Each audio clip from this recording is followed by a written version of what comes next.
qui va nous faire une petite rétrospective sur The Rencontre.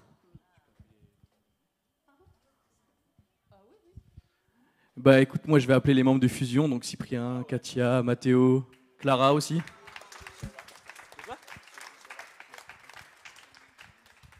Donc oui, comme vous savez, le week-end dernier, week-end Fusion, The Rencontre, donc c'était un moment béni, un moment qui était vraiment intéressant cette année.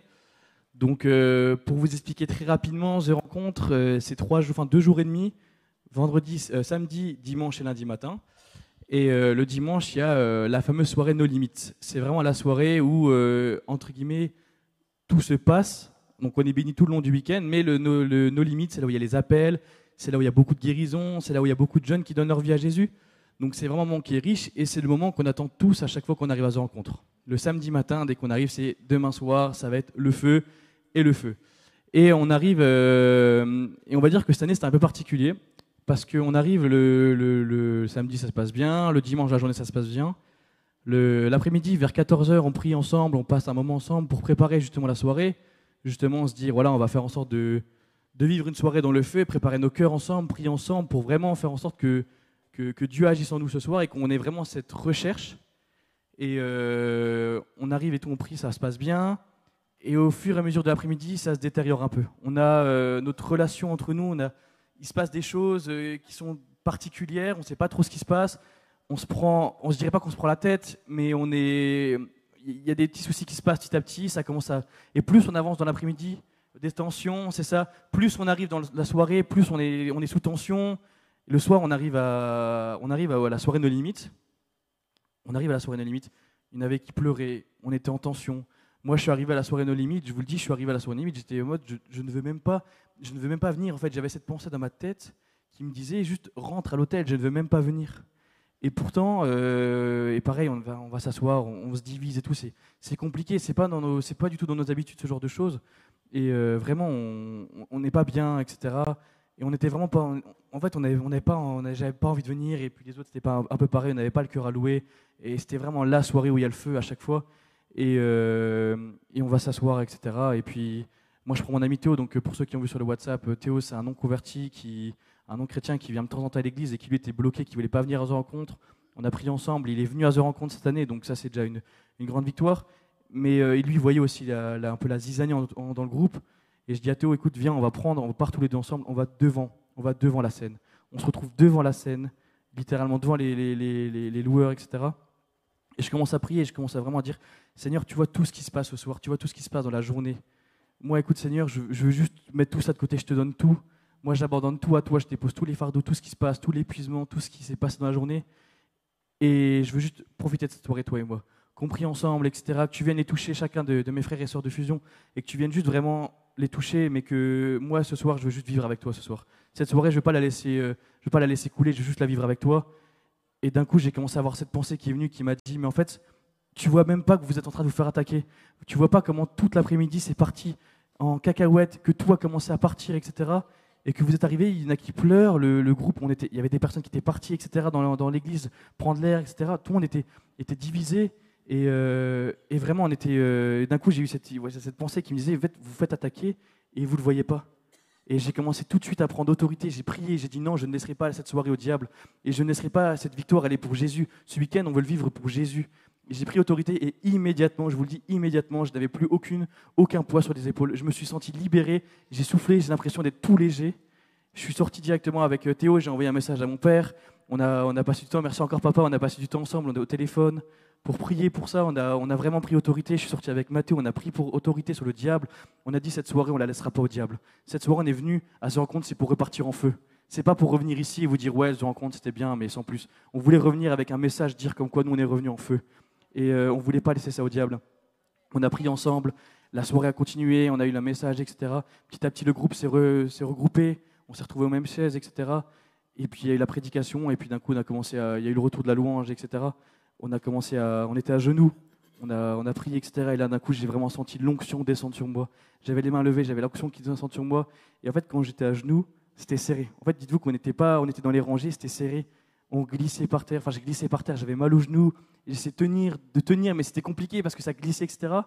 Et d'un coup, quand j'ai senti l'onction descendre, Plus aucun bruit, plus aucun son du tout, plus rien, noir complet, plus de douleur au genou, plus de glissade, rien du tout. Et d'un coup, j'ai vu cette vision d'une belle plaine, d'une rivière et d'une montagne, une image simple, mais juste une image de paix. Et à ce moment-là, j'avais compris que c'était fini, il n'y avait plus d'attaque, que Dieu est venu agir et que nos prières ont été entendues. Et là, j'ouvre les yeux, je vois, et c'est merveilleux, je ouvre les yeux et je vois tout le monde aligné comme ça, en train d'être à genoux, pleurer et lever les mains, en train de prier. Et que tout le monde était en train de louer, alors qu'il y a une demi-heure, on n'était même pas regroupés, tout le monde était là en train de louer. Et vraiment, c'était vraiment, vraiment enrichissant. C'est que on s'attendait à des choses à ce rencontre. On s'attendait à revenir en feu, etc. On a l'habitude maintenant, mais pas de cette manière-là. Là, on a vraiment vécu quelque chose de grand. Ce qu'on a vécu ce week-end va rester gravé dans notre âme, dans notre témoignage. Et vraiment, merci Seigneur d'avoir entendu nos prières. Merci du fait qu'on a pu se grouper et prier ensemble et vraiment apprendre de cet événement. Donc voilà, si juste, est-ce qu'on pourrait faire quelque chose, si on pourrait juste tendre nos mains et prier ensemble pour cette jeunesse, que vraiment que ce rencontre reste gravé dans leur mémoire et que dans leur âme, et que le feu ne soit pas temporaire. Seigneur, merci pour ce que tu as fait ce week-end. Merci sincèrement pour ce que tu as fait ce week-end. C'est une grâce d'avoir pu vivre ce week-end, Seigneur. Et tu es venu quand nous avons besoin de toi. Nous avons eu cette attaque qui est venue et tu es venu nous bénir, tu es venu nous protéger, Seigneur. Merci vraiment pour tous ces enseignements. Merci pour ce que la PO fait. Seigneur, vraiment, merci pour ces jeunes et que ce feu qu'ils ont en eux aujourd'hui, ce matin, reste, qu'ils gravissent et qu'ils continuent à grandir en eux et qu'ils s'ébouillantent de ton amour, Seigneur. Qu'ils s'ébouillantent de ton onction de Saint-Esprit, Seigneur. Viens les toucher, viens les remplir au quotidien, Seigneur. Quelle est balande, quelle est chalamala kolondo kolondoko. Quelle est belle, quelle est chalamando totodo. Alléluia, amen. Soyez bénis et gardez tout ce que vous avez reçu. Et quand Brian nous a raconté cette situation, on a vraiment réalisé que quand il y a une bénédiction au bout, le diable, il vient et il met des pots de banane. Et le Seigneur leur a donné du discernement. Il leur a montré que c'était une attaque. Alors, soyez bénis. Oui. Juste un tout dernier truc à dire aussi. Vous savez, comme je dis, Théo, c'est un non-croyant, etc. Il venait un peu à l'église.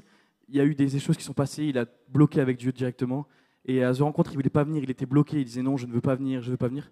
Il ne voulait pas venir. J'ai prié ensemble, il est venu. Et à ce rencontre, quand il est arrivé et qu'il voyait un peu la zizanie, je me suis dit, en fait, j'ai fait des efforts pour qu'il vienne. Et au final, c'est fini, quoi. Il voit la zizanie, c'est fini après pour lui.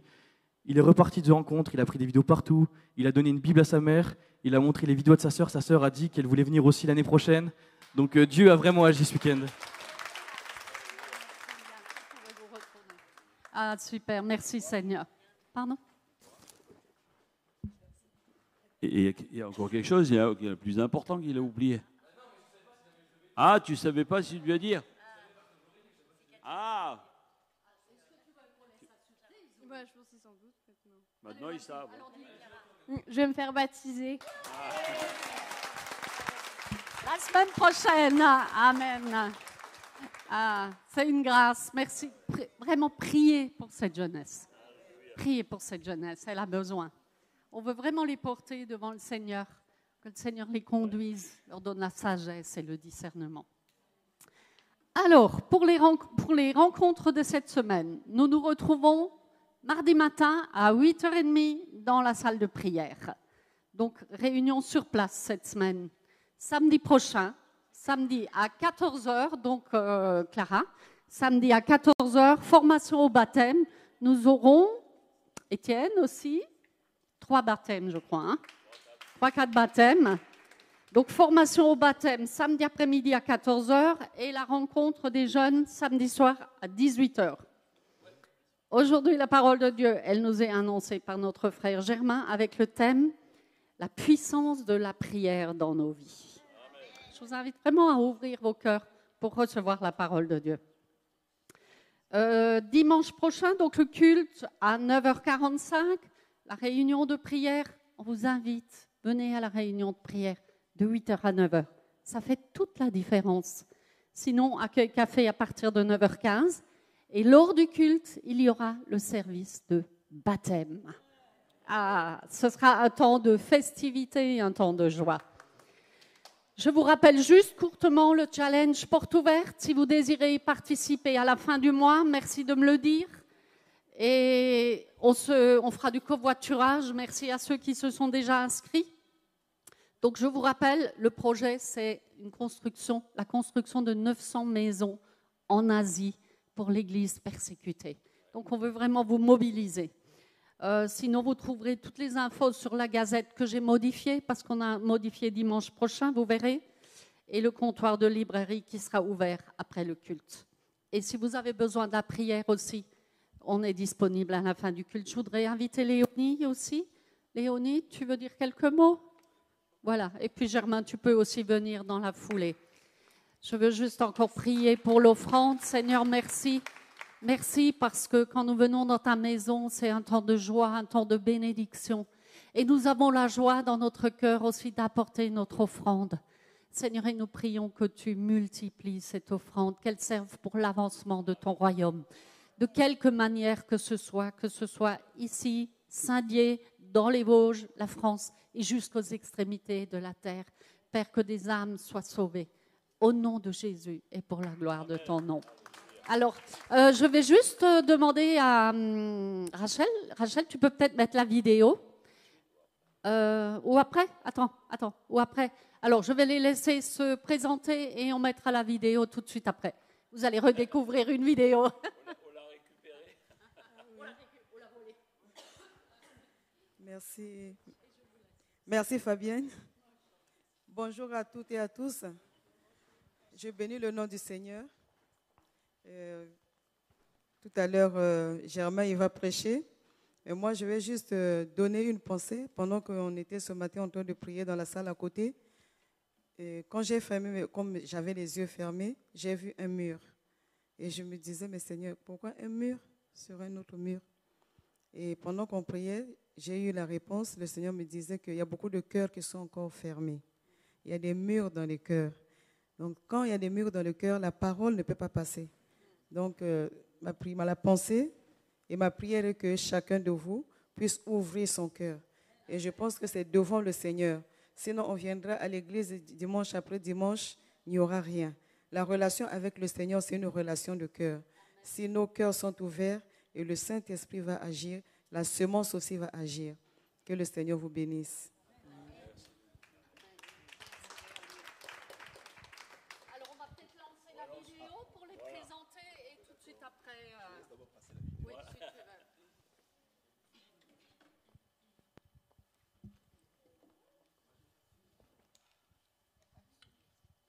Il faut du son, hein?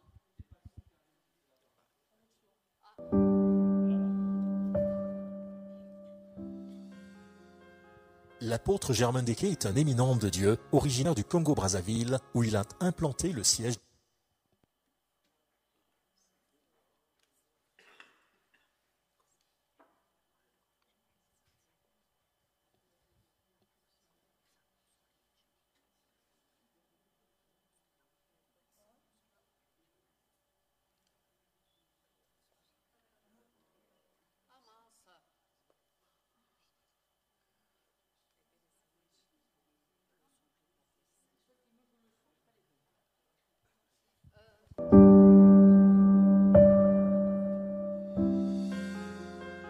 L'apôtre Germain Deke est un éminent homme de Dieu, originaire du Congo-Brazzaville, où il a implanté le siège du Centre missionnaire Rehoboth, en sigle CMR, une communauté chrétienne dont il est le visionnaire et fondateur. Ancien enseignant de l'université Mariengwabi, le révérend apôtre Germain Deke est l'époux d'une servante de Dieu très zélée, le docteur Léonine Deke, sa coéquipière dans le ministère depuis plus de 40 ans. Ils ont ensemble 5 merveilleux enfants qui servent également le Seigneur.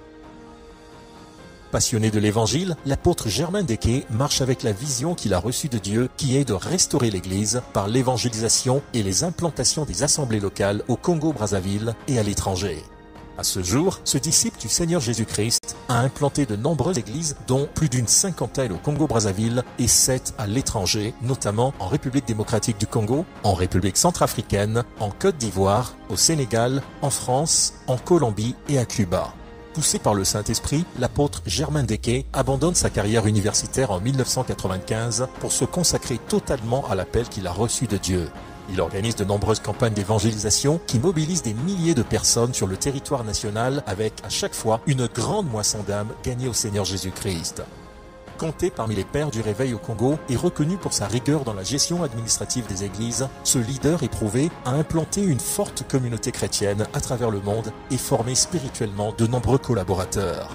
L'une de ses plus grandes fiertés en Christ est d'avoir suscité de nombreuses vocations ministérielles et engendré dans la foi des centaines de fils spirituels, parmi lesquels des apôtres, des prophètes, des évangélistes, des pasteurs et des docteurs. À la tête d'une œuvre magnifique dont on savoure aujourd'hui les fruits, l'apôtre Germain Dequet enseigne en posant de solides fondements à l'édifice divin, avec une grande et étonnante simplicité. L'apôtre Germain Dequet est apprécié et demandé aussi bien sur le plan local qu'à l'international, au regard du travail qu'il abat sans relâche avec l'aide du Saint-Esprit pour la propagation de l'évangile de Jésus-Christ. Écoutez l'apôtre Germain Dequet reste un moment enrichissant qui vous fait saisir les desseins véritables de Dieu et vous contraint à une révolution intérieure et profonde avec le Créateur.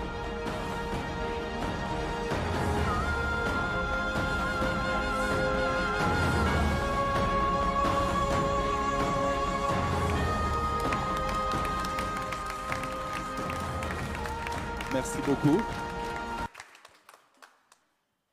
Bonjour.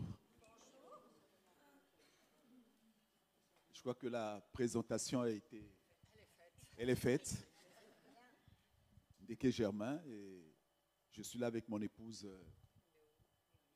Léonie.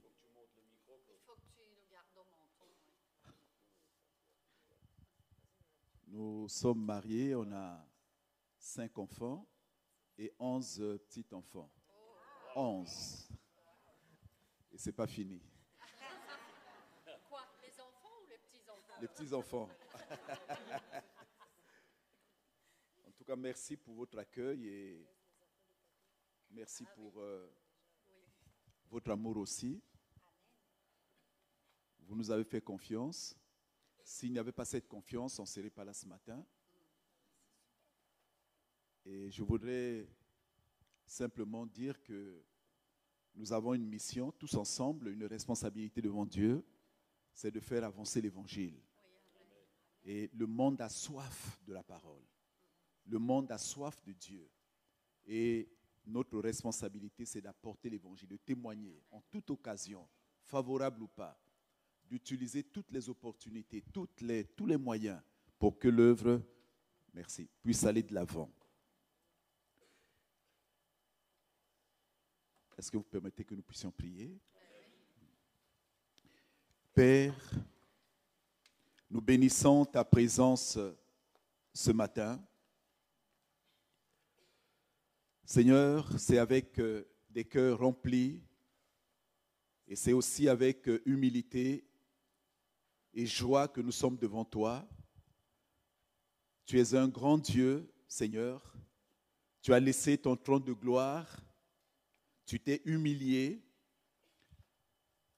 Tu as traversé le tabernacle qui n'a pas été fait de main d'homme. Tu es venu jusqu'à nous pour nous chercher et tu nous as trouvés. Tu nous as réconciliés avec Dieu le Père et tu nous as fait entrer dans la maison du Père. Nous te bénissons, Seigneur, pour le sacrifice de la croix. Merci parce que sur la croix, tu as non seulement porté nos maladies mais aussi nos péchés. Et merci pour le sang versé, ce sang qui nous purifie de tout péché. Nous te bénissons, Seigneur, aussi pour la parole que tu nous as donnée. Ta parole qui est puissante, vivante, efficace et vraie. Merci pour l'action du Saint-Esprit dans nos vies. Seigneur, maintenant nous pouvons nous approcher de toi, du trône de la grâce. Et ce matin, nous croyons que tu es là, par le Saint-Esprit. Le croyons, Seigneur. Assiste-nous. Et prions que tout ce que nous allons dire ce matin et tout ce que nous avons fait soit pour la seule gloire de ton Saint-Nom. Assiste-nous, Seigneur. Et tends ta main de puissance, ta main de gloire. Glorifie-toi, Jésus. Nous avons ainsi prié. Amen. Depuis hier, nous étions dans cette salle et ce n'est pas pour vous flatter, quand nous sommes entrés ici dans cette salle, pendant la réunion, les temps d'adoration, j'ai ressenti la présence du Saint-Esprit. Et avec mon épouse, on partageait, on ressent cette fibre prophétique dans beaucoup de personnes. Dieu appelle des personnes à servir dans cette dimension-là, à exercer les dons spirituels. Et nous en avons besoin de plus en plus. Dieu a besoin de nous parler. Quand nous sommes assemblés, il veut nous communiquer nos révélations. Nous venons, chacun de nous, à un besoin, des aspirations, des désirs ou des orientations, et il veut nous combler. Donc nous nous attendons à lui. Dieu veut utiliser les personnes, et je suis sûr qu'il le fera. Il a déjà commencé à le faire, nous le voyons. Vraiment que Dieu nous conduise encore très loin dans cette église. Il y a beaucoup d'âmes dans cette localité, dans cette ville, qui ont besoin de lui, dans les environs qui ont besoin de lui. Et Dieu va les appeler au temps voulu. Je voudrais partager ce matin avec vous sur la puissance de la prière. Et pour cela, je vous invite à lire dans Ésaïe, chapitre 38, et nous lirons les 8 premiers versets. Ésaïe, chapitre 38, qui dit ceci. En ce temps-là, Ézéchias fut malade à la mort. Le prophète Ésaïe, fils d'Amoz, vint auprès de lui et lui dit, « Ainsi parle l'Éternel. Donne les ordres à ta maison, car tu vas mourir et tu ne vivras plus. » Ézéchias tourna son visage contre le mur et fit cette prière à l'Éternel. « Ô Éternel, souviens-toi que j'ai marché devant ta face avec fidélité et intégrité de cœur, et que j'ai fait ce qui est bien à tes yeux. » Et Ézéchias répondit d'abondantes larmes. Puis la parole de l'Éternel fut adressée à Ésaïe en ces mots. « Va et dis à Ézéchias, ainsi parle l'Éternel, le Dieu de David ton père. J'ai entendu ta prière, j'ai vu tes larmes. Voici, j'ajouterai à tes jours 15 années. Je te délivrerai, toi et cette ville, de la main du roi d'Assyrie. Je protégerai cette ville. Et voici, de la part de l'Éternel, le signe auquel tu connaîtras que l'Éternel accomplira la parole qu'il a prononcée. » Verset 8. « Je ferai reculer de 10 degrés en arrière, avec le soleil, l'ombre des degrés qui est descendu sur les degrés d'Akaz. Et le soleil recula de 10 degrés sur les degrés où il était descendu. » Amen. C'est la parole de Dieu. Et en lisant cette parole, nous voyons la puissance de la prière. Ézéchias était malade à la mort. La Bible nous dit qu'il était malade à la mort. Pas simplement qu'il était malade, mais à la mort. Cela veut dire que cette maladie le conduisait directement vers la mort. Donc, il allait mourir. Et Dieu va, par conséquent, envoyer le prophète Ésaïe aller voir le roi et lui dire « Donne tes ordres à ta maison, car tu vas mourir, tu ne vivras plus. » Vous voyez, Ézéchias, c'est un roi. Et quand on est roi, on a toutes les possibilités financières de consulter les médecins, les spécialistes, quand on est malade, pour sa guérison. Aller dans les meilleures institutions hospitalières pour se faire traiter. Donc, il a certainement fait cela, où il était dans cette situation-là. Et voilà que Dieu décide, Dieu parle. Il dit, tu vas mourir. Rédige ton testament, après tes affaires, c'est ce que ça voulait dire, parce que tu ne vivras plus cette terre. Donc, vous savez que Dieu est souverain. Et tout ce qu'il dit, tout ce qu'il décide, s'accomplit. Et personne ne peut s'opposer à la décision de Dieu, parce qu'il est souverain. C'est lui le créateur. Vous savez, dans ce monde, il y a des maladies, quand on prend un cachet, on est guéri. Ou quand on vous fait une injection, vous êtes guéri. Mais il y a des maladies où il faut une intervention divine. Et vous voyez, c'était difficile pour Ézéchias. C'est Dieu qui a parlé, c'est Dieu qui a pris la décision. Et personne ne pouvait changer la décision. Il avait tout fait. Il avait de l'argent, des moyens financiers. Il avait tout le pouvoir avec lui. Mais la décision de Dieu était là, il allait mourir. Et ce matin, la question que je voudrais poser, mais qui voudrait mourir sur cette terre? Qui a envie de mourir? Personne. Je crois qu'au milieu de nous, personne ne dira qu'il veut mourir. Et Ézéchias a refusé cette mort. Il n'a pas accepté cette décision parce qu'il savait qu'il y avait encore du travail à faire. Il savait qu'il avait encore une mission. Vous savez, nous sommes sur cette terre. Dieu donne à chacun de nous une mission. Nous ne sommes pas venus simplement pour nous ne sommes pas simplement de passage, mais notre passage sur la terre, c'est une mission. Nous avons besoin de poser des signes. Nous avons besoin de laisser des marques. Dieu a des projets. Dieu a des projets au niveau individuel. Dieu a des projets dans nos familles. Dieu a des projets dans les villes, au niveau des nations. Et il cherche des hommes et des femmes pour l'accomplissement de cette mission-là. Parce qu'il ne peut pas laisser son trône de gloire venir sur la terre pour accomplir ses missions. Donc, il a besoin de nous. Et nous devons être conscients qu'il y a une mission en chacun de nous. Et je crois certainement qu'Ézéchias connaissait sa mission. Il était roi, mais il n'a pas accepté. Il dit, Seigneur, je ne peux pas aller comme cela. Ma mission n'est pas terminée.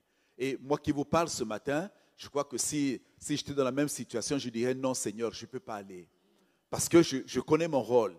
Je sais ce que Dieu a mis en moi, ce qu'il voudrait faire dans ma vie et dans la vie de plusieurs personnes qui sont sous ma responsabilité au niveau des églises. Donc, nous voyons qu'Ézéchias n'a pas accepté cela et il n'a pas accepté la mort. Donc, ce qui m'a étonné, je vois que c'est un homme audacieux. Ah oui, un homme de foi et aussi un homme de prière. Vous voyez, oser refuser la décision de Dieu, mais je peux dire que c'est l'audace. Personne ne pouvait faire comme lui. Et moi, j'ai vraiment apprécié cette attitude-là d'Ézéchias. Donc, il a refusé la mort. Il savait qu'il était encore utile sur la terre. Donc, sa mission n'était pas encore terminée. Et je vois que c'est une très bonne attitude. Très bonne attitude devant Dieu. Moi, je relève simplement son audace, sa foi et cette attitude-là. Donc, nous voyons qu'Ézéchias a très bien réagi. Très bien réagi. Qu'est-ce qu'il va faire? Et nous voyons qu'il va faire 3 choses. La première des choses, la Bible nous dit qu'il tourna son visage contre le mur devant cette décision-là. Une autre personne aurait pu dire, bon, comme Dieu a décidé, il est souverain, je me laisse aller. Il y a des personnes qui se laissent aller devant la mort, devant les choses. Ils disent, c'est fini pour moi, bon, je suis âgé ou je n'en peux plus. Les médecins ont décidé, mon diagnostic a été déclaré, donc je dois partir. Mais qu'est-ce qu'il a fait? Il a fait 3 choses. 3 choses importantes que chacun de nous doit pouvoir faire. Parce que ces choses-là, la Bible nous a été donnée afin que nous puissions la mettre en pratique. Et Ézéchias, c'est un homme de la même nature que vous et moi. Donc ce qu'il a fait, nous pouvons aussi le faire devant certaines décisions. Première des choses qu'il a commencé à faire, on nous dit qu'il tourna son visage contre le mur. Le mur, c'est quoi? C'est un symbole, simplement un symbole de la séparation entre Dieu et lui. Et cela voulait dire quoi? Cela voulait dire simplement que Ézéchias est entré en lui-même. Il a commencé à regarder son cœur. Il a commencé à regarder sa vie. Qu'est-ce qui n'allait pas? Qu'est-ce qui a dû attrister le Saint-Esprit dans sa vie? Pourquoi cela? Est-ce que cette mort qui a été annoncée par Dieu était simplement certainement due au péché? Donc, il a commencé à s'examiner, demander pardon à Dieu. Il s'est humilié. Vous savez, avant même de commencer à prier, nous avons besoin de regarder nos cœurs. Nous avons besoin de demander pardon. Dans l'exercice de mon ministère pastoral, je me rends compte de plus en plus que nous commençons à oublier la confession des péchés. Nous commençons à oublier, à demander pardon à Dieu, à nous demander pardon aussi les uns les autres. Ça commence à devenir rare. On peut commencer un culte ou des temps de prière personnels ou à la maison, en famille, mais directement, on lit la parole, on commence à louer l'Éternel. Mais nous avons besoin d'avoir des temps où nous sommes devant lui. Dis, Seigneur, pardonne-moi. Qu'est-ce qui a attristé le Saint-Esprit dans ma vie cette journée? Vous savez, nous attristons le Saint-Esprit de plusieurs manières, même avec tout ce que nous voyons. Tout ce que nous voyons dans ce monde, tout ce que nous écoutons, tout ce que nous pouvons faire, nous attristons le Saint-Esprit.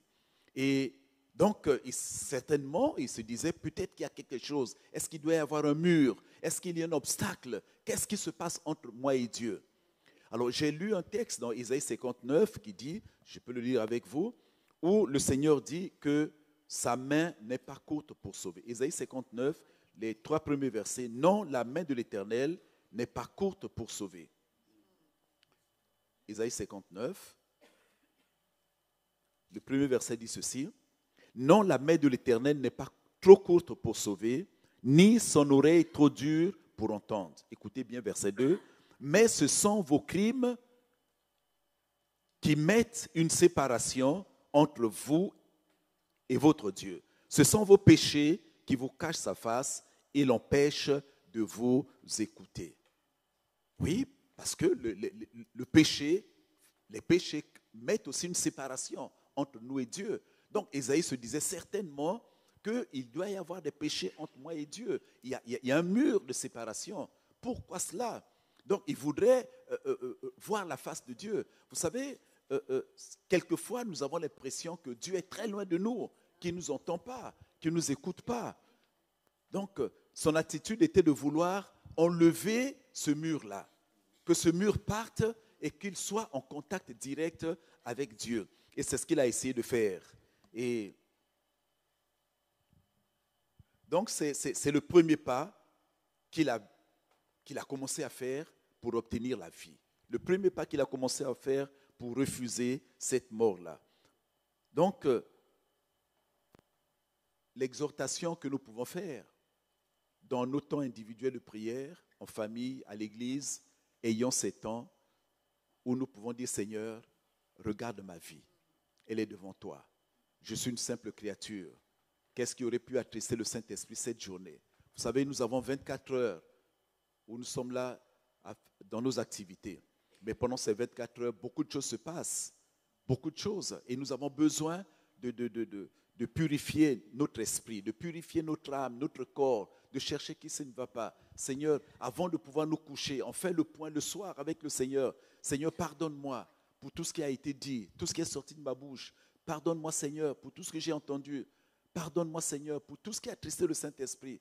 Pardonne aussi ma famille, ma maison, ceux qui sont avec nous. Accompagne-nous, Seigneur. Nous voulons marcher dans la sainteté. Parce que sans la sanctification, la Bible dit que personne ne verra le Seigneur. Nous avons besoin de toi, Seigneur. Et tends ta main sur nous. Et cette attitude-là est très bonne. Très bonne. On peut le faire debout, on peut le faire assis, on peut le faire à genoux, quelle que soit la position, mais que nos cœurs se répandent, que nous puissions répandre nos cœurs devant Dieu.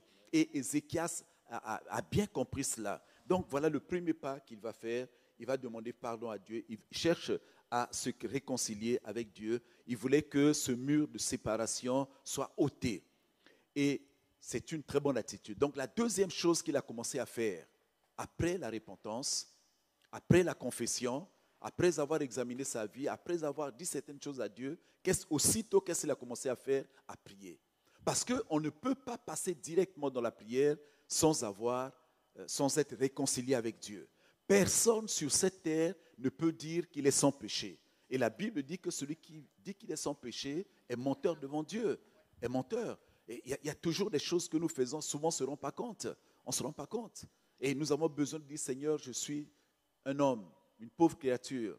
Seigneur, je suis faible. Tiens-moi par la main, conduis-moi tous les jours. Je m'attends essentiellement à toi.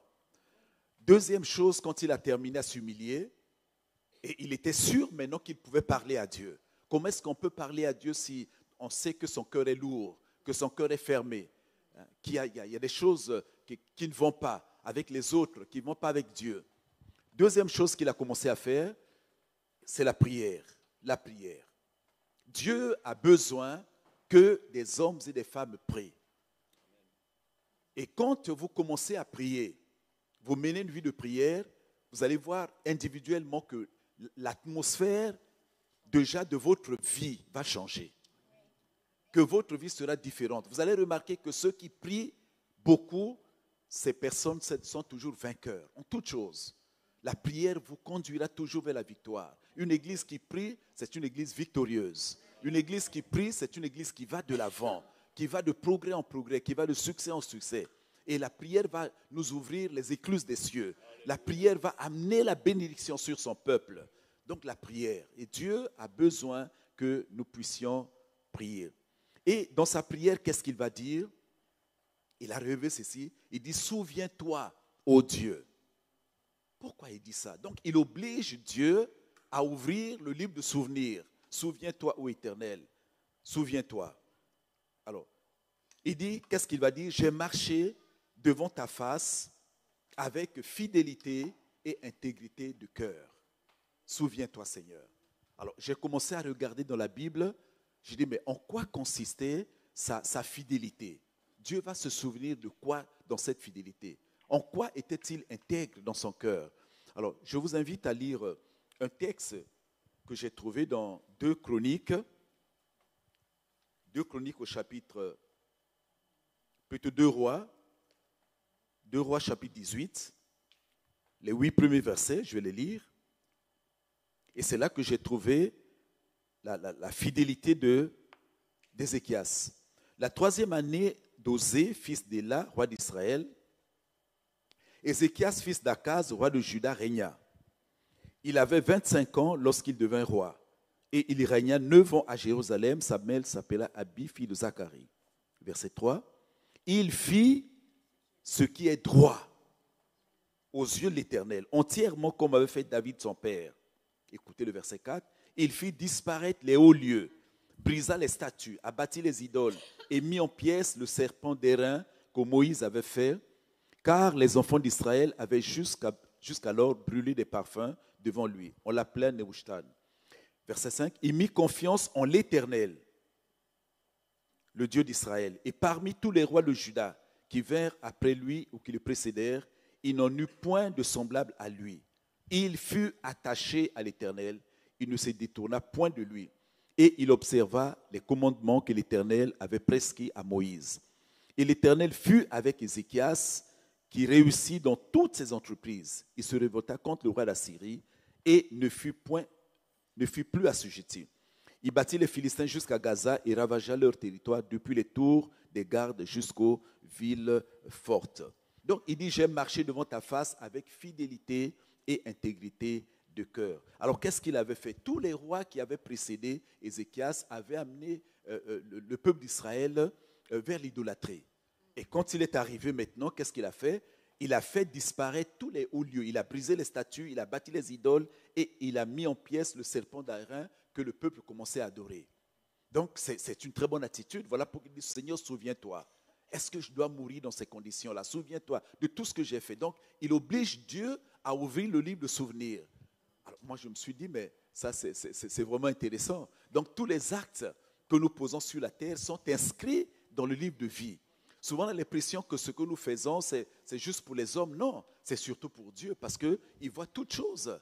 Il dit, souviens-toi, j'ai marché avec fidélité. Et il ose le dire à Dieu. Hein? Ce n'est pas l'orgueil, ce n'est pas de la prétention. Il savait ce qu'il avait fait. Et nous savons ce que nous faisons. J'ai marché devant toi avec fidélité. Et il était vraiment attaché à l'Éternel. Il a observé les commandements de l'Éternel. Donc, il marchait vraiment avec intégrité de cœur. Il le savait. Et il continue dans sa prière. Il dit, j'ai fait ce qui est bien à tes yeux. Non seulement qu'il a marché avec fidélité et intégrité, mais il a aussi fait ce qui est bien à l'Éternel. Alors, moi, toujours dans mes recherches, j'ai commencé à regarder, mais en quoi consistait ce bien-là? J'ai lu dans le livre de Chroniques, dans 2 Chroniques au chapitre 29, c'est une longue lecture, je ne voulais pas lire tout ça.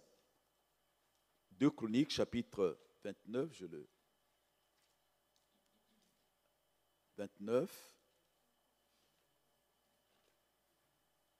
Pardonnez-moi. Qui dit ceci, au verset 1er, je vais lire quelques extraits. Ézéchias devint roi à l'âge de 25 ans. Il y régna 29 ans à Jérusalem. Sa mère s'appelait Abijah, fille de Zacharie. Écoutez verset 2. Il fit ce qui est droit aux yeux de l'Éternel entièrement, comme avait fait David son père. La première année de son règne, au premier mois, il ouvrit les portes de la maison de l'Éternel et il les répara. Il fit venir les sacrificateurs et les Lévites qu'il assembla dans la place orientale. Ainsi de suite. Et il leur dit, écoutez-moi, Lévites, maintenant, sanctifiez-vous, sanctifiez la maison de l'Éternel, le Dieu de vos pères. Et mettez ce qui est impur hors du sanctuaire. Ainsi de suite. Alors, je ne voulais pas faire toute cette lecture-là. Nous comprenons que Ézéchias, quand il est arrivé, qu'est-ce qu'il a commencé à faire? Parce qu'avant lui, le peuple d'Israël ne célébrait plus, le temple était fermé. Vous savez que toute la vie en Israël était régie autour du temple. Le temple fermé, c'était difficile pour le peuple. Et lui, quand il est arrivé, il a commencé à prendre la décision qu'on ouvre encore les portes de l'Éternel. Et ce qui était aussi important, c'est que la Pâque n'était plus célébrée. Les sacrificateurs n'étaient plus là, donc on ne pouvait plus faire les offrandes, on ne pouvait plus adorer Dieu comme il se devait. Et sa présence a fait que tout cela revienne. Voilà pourquoi il pouvait dire, Seigneur, j'ai fait ce qui est bien à tes yeux. Parce qu'il savait que Dieu aime sa maison, Dieu aime son œuvre. Et lui, en venant, il a commencé à remettre les choses qui n'existaient plus en place. J'ai fait ce qui est bien à tes yeux. Et on retrouve, non seulement dans l'Ancien Testament, mais dans le Nouveau Testament, le même esprit. Je le voyais, je vais aller un peu vite, des exemples des personnes qui sont comportées comme Ézéchias, qui ont commencé à faire du bien pour Dieu. Le bien que nous faisons, c'est pour Dieu, pas pour les hommes, mais pour le Seigneur, pour l'avancement de son royaume. Et quand on le fait, Dieu a un regard particulier sur nous. C'est le cas de la guérison du serviteur du centenier. Si vous permettez qu'on puisse lire cela dans Actes chapitre 9, toujours dans le même esprit. Actes chapitre 9, au verset 36, qui dit ceci.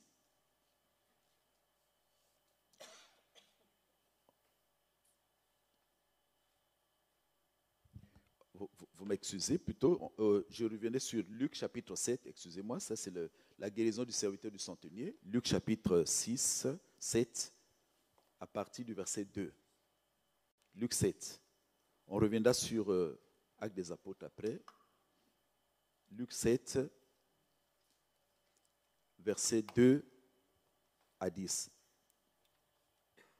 Un centenier avait un serviteur auquel il était très attaché et qui se trouvait malade sur le point de mourir. Voilà, sur le point de mourir. Ayant entendu parler de Jésus, il lui envoya quelques anciens des Juifs pour le prier de venir guérir son serviteur. Ils arrivèrent auprès de Jésus et lui adressèrent d'instantes supplications, disant, « Il mérite que tu lui accordes cela, car il aime notre nation et c'est lui qui a bâti notre synagogue. » Jésus, étant allé avec eux, n'étant guère éloigné de la maison, quand le centenier envoya des amis pour lui dire, « Seigneur, ne prends pas tant de peine, car je ne suis pas digne que tu entres sous mon toit. C'est aussi pour cela que je ne me suis pas cru digne d'aller en personne vers toi, mais dis un mot et mon serviteur sera guéri. C'est aussi pour cela que je ne me suis pas cru digne d'aller en personne vers toi, mais dis un mot et mon serviteur sera guéri. » Verset 8, « Car moi qui suis soumis à des supérieurs, j'ai des soldats sous mes ordres, et je dis à l'un va et il va, à l'autre viens et il vient, et à mon serviteur fais cela et il le fait. » Lorsque Jésus entendit ces paroles, il admira le centenier, et se tournant vers la foule qui le suivait, il dit, « Je vous le dis, même en Israël, je n'ai pas trouvé une aussi grande foi. » De retour à la maison, les gens envoyés par le centenier trouvèrent guéri le serviteur qui avait été malade. Ça, c'est aussi un bel exemple. Vous voyez, le serviteur du centenier a été guéri simplement à cause du bien que le centenier faisait pour la maison, pour l'œuvre de Dieu.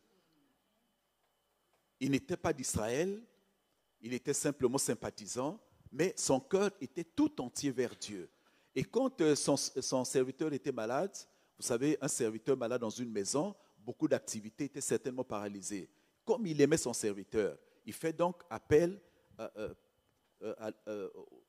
ils vont faire appel à Jésus pour qu'il vienne guérir son serviteur. Et il aurait pu envoyer les soldats. Étant centenier, donc capitaine de l'armée, il aurait pu envoyer les soldats et dire, écoutez, de force, allez me prendre Jésus, qu'il vienne faire un miracle. Non, mais qu'est-ce qu'il va faire? Il va envoyer les anciens. Les anciens. Et les anciens vont aller vers Jésus. Et Jésus, avant qu'il ne vienne, les anciens ont dit au Seigneur, mais voilà, il est mieux que tu accomplisses cela, que tu lui accordes ce qu'il demande. Donc c'est une prière. Les anciens vont avec une demande.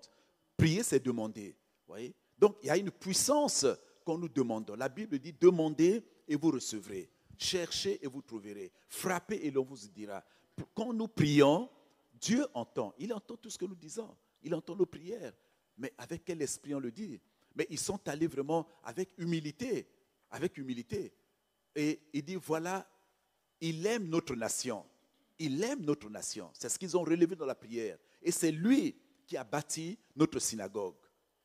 Donc, pour ce bien-là, donc il y avait un souvenir, il y avait quelque chose qui relevait. Oui. Et quand nous allons dans la prière, il y a des choses, nous sommes dans nos droits de dire certaines choses au Seigneur. Seigneur, voilà ce que j'ai fait pour toi. Voilà les actes que j'ai posés pour toi, pour ton œuvre, pour l'avancement de ton royaume. Voilà ce que j'ai fait. Et là, ils ont commencé à plaider, pas leur cause, mais la cause de ce serviteur, à cause du centenier, pour tout ce qu'il a fait. J'ai fait du bien. Et je crois que le centenier aussi aurait pu dire ça s'il connaissait Jésus. Il aurait pu dire, s'il avait vraiment accepté dans son cœur, il aurait pu dire, Seigneur, voilà tout le bien que j'ai fait. Mais c'est les anciens qui vont plaider sa cause. Et Jésus a entendu la prière. Avant même qu'il ne revienne, qu'il vienne voir vers l'enfant, l'enfant était guéri. L'enfant était délivré. L'enfant a pu retrouver la vie. Et je retrouve un autre exemple pareil. C'est dans Actes, la résurrection de Dorcas. Voilà que Dorcas était décédé et on fait appel aux serviteurs de Dieu qui étaient là. Et quand ils sont venus dans la maison, les pierres, et toutes les veuves qui étaient là ont commencé à prendre des tuniques. Voyez, il dit, voyez ces tuniques-là, c'est lui qui les faisait. Mais elle est partie, qu'est-ce que nous allons devenir? Les veuves, les orphelins vivaient de ce qu'elle faisait. Donc, elle faisait du bien pour la maison de Dieu. Pour la maison de Dieu. Donc la prière, on va toujours en prière avec un fardeau, avec un sujet. Et le sujet, c'est par rapport à ce que nous avons fait. Voilà, toutes ces tuniques-là, toutes ces robes, elles faisaient vivre les veuves. Elles soutenaient les orphelins. Et voilà qu'elle est partie, Seigneur, si elle peut revenir vers la vie. Et quand les serviteurs de Dieu sont allés là-bas, les pierres, ils ont prié, Dorcas est revenue à la vie. Et je peux dire ce matin, mais en ce qui nous concerne, Dieu va se souvenir de quoi dans nos vies? Nous avons besoin que quand il ouvre le livre de souvenirs, qu'on voit ce que nous avons pu faire pour lui. Et l'œuvre de Dieu aujourd'hui a besoin que nous puissions avoir un regard différent. C'est vrai, nous avons des priorités, nous avons des engagements que nous avons pris ailleurs, mais l'engagement le plus important, c'est de faire avancer l'œuvre. Que les âmes soient sauvées, que l'évangile soit annoncé, que vraiment sa gloire soit manifeste. Et pour cela, cette œuvre-là a besoin d'un soutien. Et donc, Ézéchias avait besoin de relever tout cela. Et nous voyons, nous avons vu d'autres exemples dans le Nouveau Testament, comment des personnes aussi ont relevé certains faits, le bien qu'ils ont fait pour obtenir la vie, pour obtenir la guérison. Donc, première des choses qu'Ézéchias a commencé à faire, il a tourné son visage contre le mur. Deuxième chose qu'il a commencé à faire, c'est la prière. Et en relevant tout ce qu'il a fait. Troisième des choses, la Bible nous dit, Ézéchias répandit d'abondantes larmes. Donc, il a commencé à pleurer. Imaginez-vous un roi qui pleure. Non seulement qu'il a prié, mais il a commencé à pleurer. Et aussitôt, le prophète était encore dans le cours du palais. Il n'était pas encore sorti. Parce que cela s'est passé d'une manière... c'était très rapide. Le temps qu'on lui annonce la nouvelle, qu'est-ce qu'il a fait? Il n'a pas commencé à discuter, à marchander. Aussitôt, il a compris qu'il y avait quelque chose qui n'allait pas. Il a commencé à demander pardon à Dieu. Il a commencé à prier. Et le temps que le serviteur, le prophète, quitte la cour intérieure du palais, Dieu maintenant répond. Et vous savez, chaque fois que nous élevons la voix, nous prions, Dieu répond toujours. Dieu exauce nos prières. Quelquefois, on ne se rend pas compte, mais il est prêt toujours à exaucer. Il est prêt à répondre. Et Dieu a répondu à Ézéchias. Qu'est-ce qu'il dit? Il dit, j'ai entendu ta prière. J'ai entendu ta prière. J'ai vu tes larmes. J'ai entendu ta prière. J'ai vu tes larmes. Et cela s'est passé vraiment rapidement. Et quand Dieu dit ça, il va lui faire des promesses. Il va lui faire des promesses. La première promesse, il dit, j'ajouterai à tes jours 15 années. C'est merveilleux. Lui qui allait vers la mort, qui était déjà une mort programmée déjà, et personne ne pouvait s'opposer, mais par son attitude, par sa repentance, par sa prière, par ses pleurs. Vous voyez, Dieu a changé de cœur. Un homme qui arrive à changer le cœur de Dieu, ça m'a beaucoup inspiré. C'est pour dire que, quelle que soit la situation, quel que soit ce qui arrive dans ma vie, je ne peux pas baisser les bras. Vous voyez, je dirais, Seigneur, qu'est-ce que tu peux encore faire pour moi? Je vais commencer à prier. Même si je suis sur un lit d'hôpital, même si je suis couché, je ne peux pas. Je dis, Seigneur, étends ta main. Seigneur, je n'accepte pas cela. Et donc, nous voyons que Dieu commence à faire des promesses. Il dit, j'ajouterai à tes jours 15 années. On ne sait pas quel âge il avait. 15 années de plus dans la vie, c'est beaucoup. Et deuxième chose, il dit, je te délivrerai, toi et cette ville, de la main du roi d'Assyrie. Dans la délivrance, non seulement d'Ézéchias, mais de toute la ville. Vous savez que quand nous sommes sauvés, Dieu nous sauve, nous et notre famille.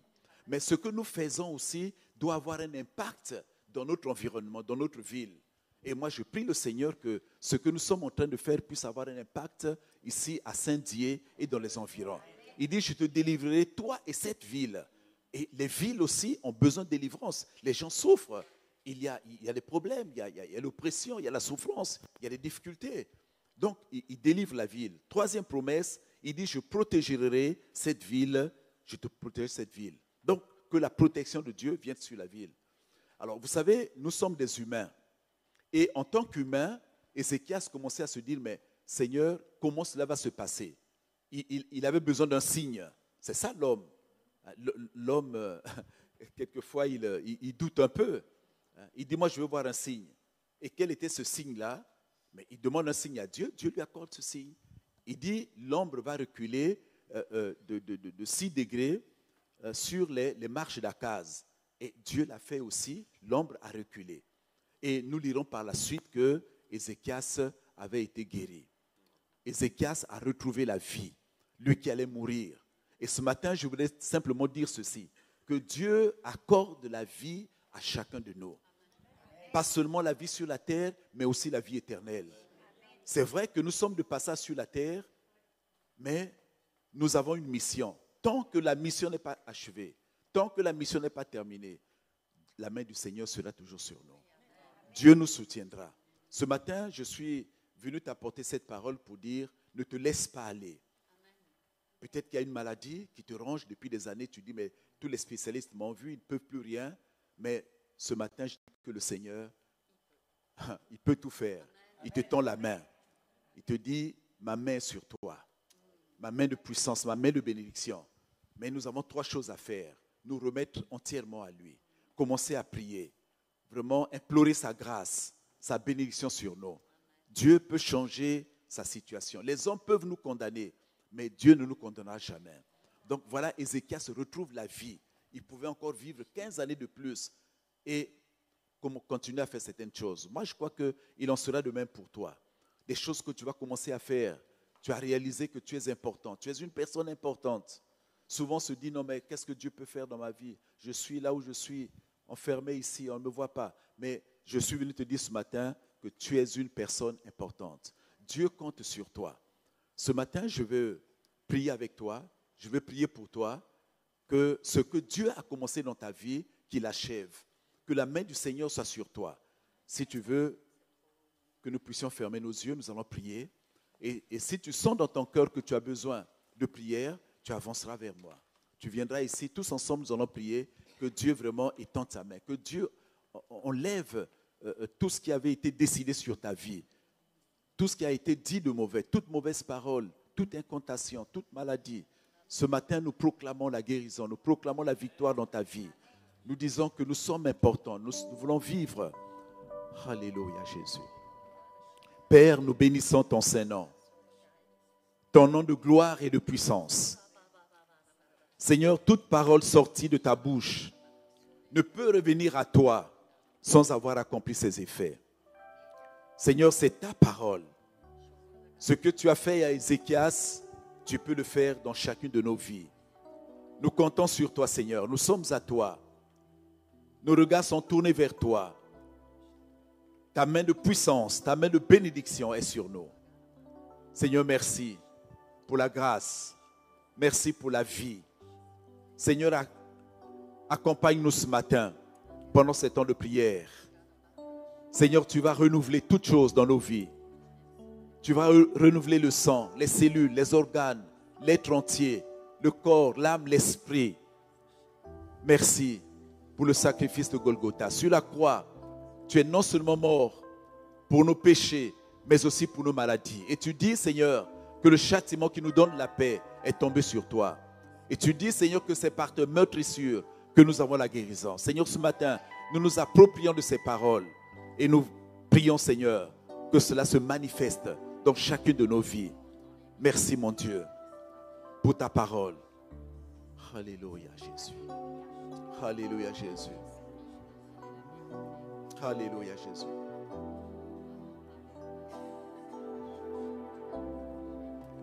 Si tu as besoin de prière, tu peux avancer, je prierai pour toi. Avant que nous puissions terminer.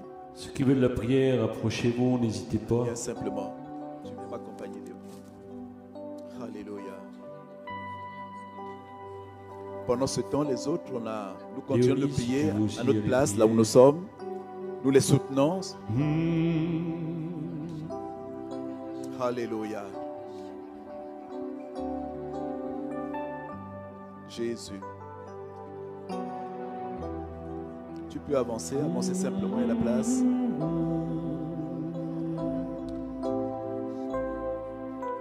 Que Dieu étende sa main ce matin sur ta